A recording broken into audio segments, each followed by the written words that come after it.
Inflación, aranceles y nervios de acero. ¿Se acabó la fiesta cripto o estamos afinando motores para septiembre?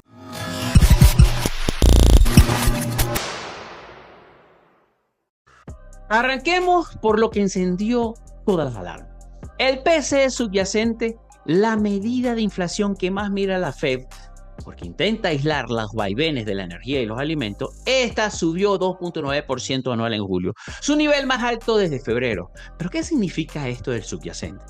Piensa en el termómetro que mira la temperatura de las cosas y que estas no cambian de precio tan rápido. Si ese termómetro sube, la Fed se inquieta. Ese mismo día, los ETFs al contado, los fondos que compran BTC y Ethereum Real para respaldar sus acciones, mostraron salidas netas, alrededor de 165 millones en Ethereum y 127 millones en Bitcoin. Es la primera vez del pasado 22 de agosto que el conjunto de los fondos cierran en negativo. En detalle, Fidelity lideró las salidas de BTC con 66 millones, Arcas drenaron fuertemente 72 millones, Grayscale 15 millones, BlackRock con su IBIC casi los 25 millones. La foto de ese viernes fue casi didáctica. Sube la inflación de fondo y eso hizo que los mercados descontaran una Fed mucho más cauta para los recortes. Por lo tanto, cayó el apetito por el riesgo e hizo que salieran flujo de los ETF. Pero ojo, la gente no dejó de querer cripto. Simplemente están a la espera de cuando el viento de la macro cambie. Ahora, ¿qué pinta Trump en todo esto? Bueno, él siempre pinta y todos sabemos que mucho. Porque si no pinta, igual se dibuja. Porque parte de esa inflación de fondo viene del traspaso de aranceles hacia los precios de importación. Si encareces las compras afuera, tarde o temprano lo vas a pagar en caja. Energía más barata ayudó a contener un poco la inflación general, pero los servicios, esos que consumes día a día, vivienda, salud y transporte, siguen creciendo 3.6% anual. Es la parte pegajosa del problema, ya que aparece el plot twist jurídico. Una corte de apelaciones declaró ilegal la mayoría de los aranceles globales impuestos por Trump bajo la ley de emergencia económica. En Cristiano dijo, esto se pasó de lo que la ley permite, pero congeló esa aplicación del fallo hasta el 14 de octubre para que la Casa Blanca pueda pedirle a la Corte Suprema que lo revierta. Resultado, incertidumbre en el mercado. Y todos sabemos que el mercado odia más la incertidumbre que la propia inflación. Si las reglas no están claras, nadie va a poner dinero en juego. Conclusión de todo esto, tuvimos un choque macro, inflación de fondo al alza, choque político legal, aranceles en el aire hasta octubre y un choque de flujo. Los ETF con salida, 3 olas que chocan en la misma playa y dejaron a los mercados rojitos. Con ese telón, BTC resbaló hasta los $108,000, su peor nivel desde el pasado 8 de julio, y se llevó por delante $130 millones en liquidaciones de derivados en las últimas 24 horas. Para el momento del reporte. Traducción, mucha gente estaba apalancada con dinero prestado del exchange y al caer el precio lo sacaron de la posición y eso aceleró esa caída que tuvimos después del PCE. En paralelo, varios traders on-chain notaron ventas de ballenas y hasta la aparición del típico Spoofy the Wall. No te redes con el apodo. Es básicamente mover liquidez en el libro de órdenes para provocar reacciones y atrapar a los impacientes sin necesidad de vender realmente nada. ¿Importa? Sí, pero es más ruido a corto plazo. El dato que sí me interesa es el RSI en 4 horas, que está marcando en este momento una divergencia alcista. El indicador deja de caer, aunque el precio marque mínimos más bajos. En castellano, el impulso bajista está perdiendo fuerza. ¿Es señal de un giro seguro? No, pero suele anticiparse rebotes hacia las zonas más altas. ¿Llegaremos a 123 otra vez? No lo sabemos porque hay otras cosas que contrarrestan ese movimiento. Mientras que en el calendario, estamos por entrar en septiembre, y es estacionalmente el mes más flojo para Bitcoin. Al mismo tiempo, las apuestas del mercado, el FedSWAC, aún ven probable un recorte de tasas para la próxima reunión de 17 de septiembre, salvo que el empleo llegue más fuerte de lo previsto y le cambie la jugada a Powell. O le dé otra excusa. Por eso leíste firmas como Mosaic Access decir, cuidado, el cuento del recorte podría enfriarse si las nóminas nos sorprenden. En síntesis, el nivel clave a corto plazo es en el que estamos, de 107K a 112K. Por arriba de eso, respiramos, pero por debajo de los 107K es el piso psicológico que si se rompe con fuerza puede traer miedo y alfombrar ese camino hasta los 98K. No es mi escenario base, pero está en el mapa. Si ampliamos el zoom, Estados Unidos reportó un aumento del 22% de déficit comercial el pasado mes de julio. Importó 103.600 millones de dólares, más de lo que exportó. A eso súmale que en Wall Street se habló de una semana con 200 operaciones de insiders, ejecutivos, accionistas grandes y holders. Y todos habrían sido ventas. ¿Qué lee el mercado de esto? Cautela, arriba de la elite, en la pirámide, en la punta de la pirámide. Mientras que desde China llegaron señales de bancos con márgenes mínimos y de alta morosidad en sus clientes, con minoristas vendiendo deuda comprobable como se siente el freno del crédito. Así se está sintiendo el freno del crédito. Y cuando miramos a la IA que ha tirado del carro durante todo el año, nos encontramos con dos titulares. Nvidia corrigiendo pese a los buenos resultados que vimos y el SMSI alertando sobre las debilidades internas del ecosistema. Resultado, el Nasdaq cae y los bonos del tesoro a 2 años bajan hasta el 3.62%, mínimo de 4 meses. Está saliendo la liquidez de la renta variable hacia la renta fija, típico de cuando el inversor prefiere más seguridad, acepta menos intereses a cambio de proteger su capital. Es que realmente no estamos para fiestas en este momento. Cada día toma más fuerza la tesis de mayo 2026. Si te estás dando cuenta del rompecabezas, más inflación de fondo, más crecimiento con duda, más bancos centrales siendo prudentes y más tech menos eufórica. No es ambiente de alto riesgo, salvo que aparezca un catalizador de liquidez, un recorte de tasas claro y sobre todo acompañado de un buen discurso y un giro radical en los aranceles.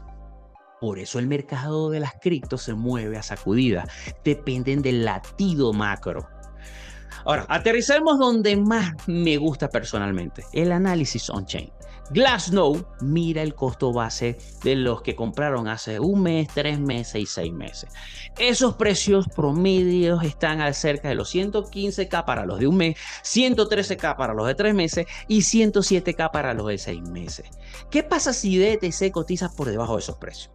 Para esa gente que no suele tener mucha experiencia de entrar en el mercado, entrar en pérdida los va a volver impacientes y haría que vendieran rápido si el precio vuelve a ese precio de entrada o en su efecto vender sin que ni siquiera regrese.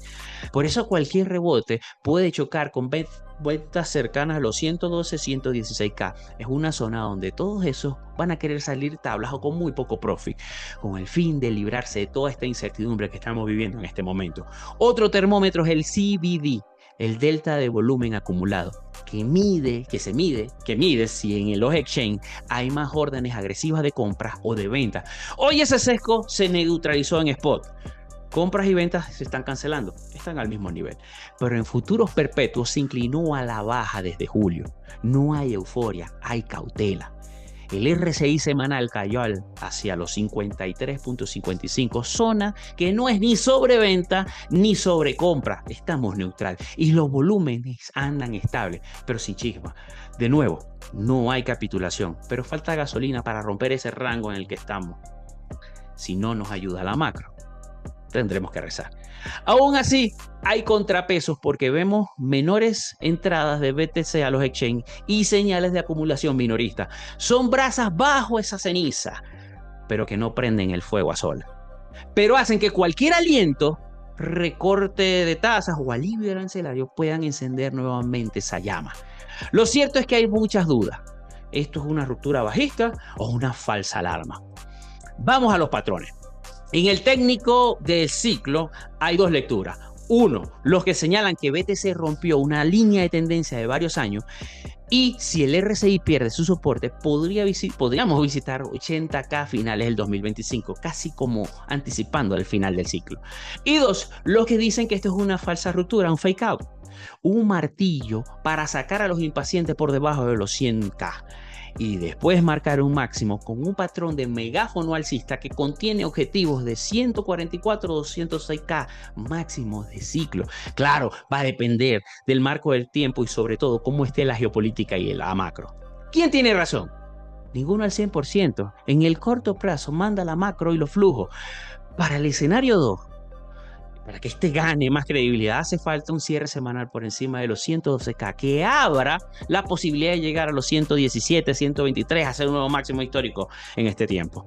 Si en cambio perdemos los 107K con volumen, el mercado validará que hay más fragilidad de la que parecía. En data de panza del mercado, me gusta mirar el MBRB de cortoplacistas con bandas de Bollinger. Cuando toca sobreventas, históricamente tuvimos rebotes de alivio. Acabamos de ver la señal de caída a los 109K y estábamos en los 108 como iniciamos la clase. Rebote de gato muerto, recuperación seria. Se va a definir en la zona de los 112, 114. Si esa zona de vendedores no agota el impulso, podríamos retomar una senda alcista. Pero bueno, habrá que esperar. Mientras que BTC duda, Ethereum viene de firmar máximos históricos, $4.950, para luego retroceder 12% y a pesar de eso mantener la narrativa potente, con entradas récord de ETF Spot diarias por encima de los 1.000 millones, racha que lleva varios días sumando, con tesorerías corporativas que ya tendrían 4.4 millones de Ethereum, aproximadamente el 3.7% del suministro, acelerando compras por el staking y la tokenización, anticipándose a cuando esto llegue. Y una actividad en la red que está en alza, más transacciones, más direcciones activas, DEX con volúmenes récord y un TVL, que es el valor del dinero bloqueado, dominando frente a otras cadenas. ¿Por qué esto importa para nuestros portafolios? Porque en ciclos alcistas, cuando BTC se estanca, el capital suele rotar hacia Ethereum y luego hacia las altcoins. No es magia. BTC se deja sencillamente porque rinde poco o el rendimiento es marginal. Y Ethereum ofrece mayor rendimiento con el staking y ofrece mejor utilidad en la red. Y las altcoins sencillamente son el apalancamiento de la narrativa, son el TNT del mercado. ¿Significa que Ethereum subirá derechito a los 10K, 12K entonces? No sé, nadie puede prometerlo, pero con flujos de ETF positivos, supply en exchange a mínimos de año, menos fichas para vender. Y mientras estamos mirando Ethereum como un activo de tesorería, la mesa está servida para que Ethereum lo haga mejor relativamente si la Fed no desinfla las expectativas de recorte. Pero cuidado con el sobreapalancamiento corporativo. Tomar deuda para comprar Ethereum y ser el próximo MicroStrategy de Ethereum suena épico en la subida, pero sería un ancla de caída que nos llevaría hasta una corrección de más del 40%. Si ves que esa fiebre corporativa se desata, lo mejor es ajustar las expectativas que tenemos y de manual imponer un stop loss para salirnos del mercado antes de que colapse todo el ecosistema. Y las altcoins. Bueno, entre la promesa de los 101K y la historia que sí monetiza flujos, llegaron los vientos de colas interesantes. Los planes de 401K abren la puerta a cripto, el mercado de jubilación de los Estados Unidos, ese gigantesco mercado de decenas de billones. Una asignación del 1% a BTC o Ethereum inyectaría capital que no le tiembla el pulso, que son ahorros a largo plazo, no entran para vender mañana. Y hay narrativas esperando explotar, porque ofrecen buenos productos. Por ejemplo, Chainlink, un oráculo que ofrece, adicional de la interoperabilidad, el manejo de data bastante segura, que es la base de la tokenización seria. Mientras que NIR ofrece experiencia de usuario e integración con Web 2 y esa atracción por la IA. SEI, infraestructura optimizada para el trading, y BNB, que es como un blue chip del ecosistema de Binance. Pueden ser estas las narrativas que monetizan ese capital que entraría. No podemos confirmarlo, pero están en la fila. No confundas esto como una recomendación de inversión. Es sencillamente un mapa de narrativa. En las altcoins manda el timing y la gestión de riesgo. Si el macro se tuerce, el PCE se calienta más, el empleo se fortalece y la Fed se vuelve severa, el Open Interest se eleva en derivado. Esto sería gasolina para liquidaciones, no para despegar. Así que tienes que hacer tu propio análisis y tomar tus propias decisiones. Ahora vamos con la política, regulación y sobre todo, ¿quién presidirá el Fed para el próximo mes de mayo? La Cámara de Representantes de Estados Unidos incorporó una prohibición de CBDC, moneda digital de Banco Central, en un proyecto de ley de defensa. A la vez, China explora stablecoin y eso reaviva el debate sobre el dominio del dólar en versión on-chain. Y creyes que él plantea extender la era de los ETF hacia Avalanche, AVAX. El cripto ya no es un bicho raro, es infraestructura que el mundo financiero quiere encajar dentro de su cajón. Por el lado político, la administración Trump dejó ver una lista de 11 candidatos para reemplazar a Powell cuando expire su mandato como presidente del Fed, mayo 2026. Varios nombres han mostrado postura pro cripto, desde Rick Ryder de BlackRock hasta Waller y Bauman, que no ven al cripto como una amenaza existencial para el sistema. ¿Qué te dice todo esto? El sesgo de la próxima Fed podría ser más amigable con la innovación y eventualmente más laxa si la economía lo permite. Todos esperamos un efecto parecido al que ocurrió con la expectativa de cambio del nefasto Gary Gensler cuando recién ganaba la presidencia Trump. ¿Sí recuerda cómo despegó el mercado? Bueno, esperamos algo así, pero con esteroides. Nos acercamos a ese tan deseado mayo 2026. Pero mientras tanto, y ahora, seguimos teniendo a Powell al mando. Y el 17 de septiembre es la reunión que puede marcar un hito. El mensaje importa mucho más que la propia decisión de recortar. Si tenemos recorte más un tono dovish, desatará el apetito por el riesgo y acelerará la rotación hacia Ethereum y altcoin. Caída de rendimiento en los bonos y un dólar mucho más flojo. Pero con un recorte más un tono hawking, prácticamente te doy la mano pero te quito la otra, podría ocasionar un rally muy corto y luego el cansancio y caída. Pero si no tenemos recorte, pero sí una promesa firme de que lo tendremos en octubre y noviembre, el mercado aguantaría, pero con los dientes apretados.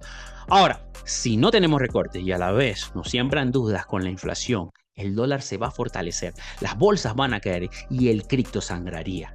Si a eso le sumamos que la carta judicial de los aranceles, estas podría aliviar, pero también sería incierto. Porque si la Corte Suprema mantiene la suspensión en octubre, la inflación de fondo perdería oxígeno y la Fed no tendría excusas para aflojar. Pero si ocurre lo contrario, el impuesto escondido que traen los aranceles seguirán haciendo destrozos y eso genera sangre y mucha más sangre en el mercado. Ay, mayo, cada día te quiero más cerca. Normalmente recuerdo 3 fechas con gran felicidad. El día de mi graduación de pregrado, el día de mi matrimonio y el día en el que nació mi hijo. Pero no sé, algo me dice que mayo del 2026 será esa 4ª fecha que recuerde con mucha felicidad, porque lo estamos esperando con mucha ansia. ¿Okay? Bueno, vámonos con Bitcoin. Bitcoin, rápidamente aquí, nos vamos a quitemos la proyección logarítmica. Y bueno, como pudimos ver, aquí está cayendo Bitcoin, pongámoslos en diario. Estamos en esta zona que está acá, aquí lo tengo, creo que aquí lo veo mejor. Bien. Esta es la zona interesante de los 107K, vámonos a horario. 113K, que es donde empezaron a vender los impacientes, esos 3 grupos que hay de compras promedio, y algunos salieron tablas, algunos salieron con poco profit, algunos salieron en pérdida, pero aquí al visualizar que todo iba a subir, iba a ocurrir, bueno, cayó. Lo que, ya bueno, me invalida por eso no me gusta tomar análisis, tomar decisiones en función a gráficas en temporalidad inferiores al diario.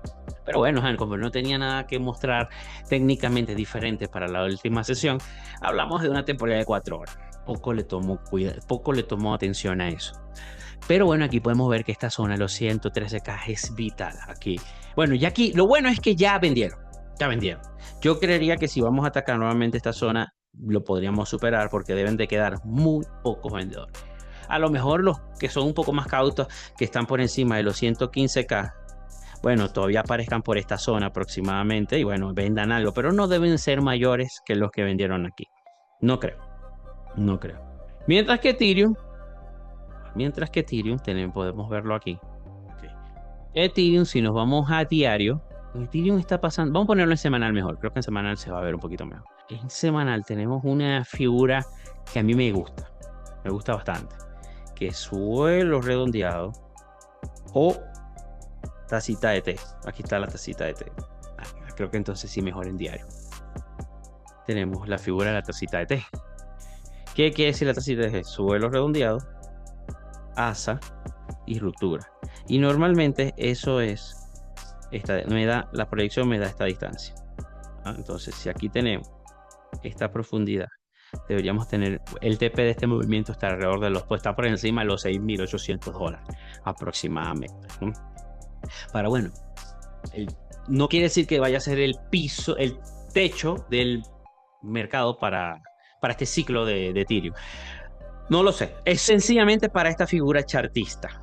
No cambian absolutamente nada, no estoy viendo esa figura como les estoy diciendo allí.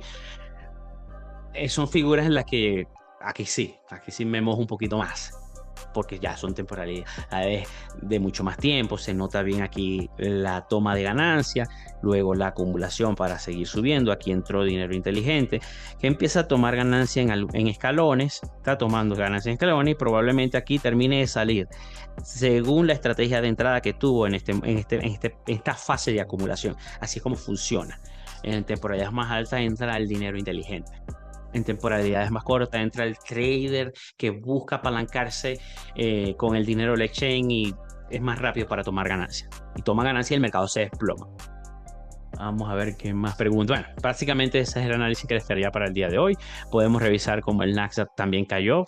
Como lo vemos, si nos vamos en temporalidad diaria, podemos notar que este cayó bastante después del PCE. Lo comenté en la clase, en la editorial. Si nos vamos a los bonos de 2 años, también estos cayeron. Fíjense cómo cayeron después del PCE. Hay migración. De hecho, lleva una caída interesante. Puede ser que está saliendo dinero de la renta variable y se está centrando en la renta fija.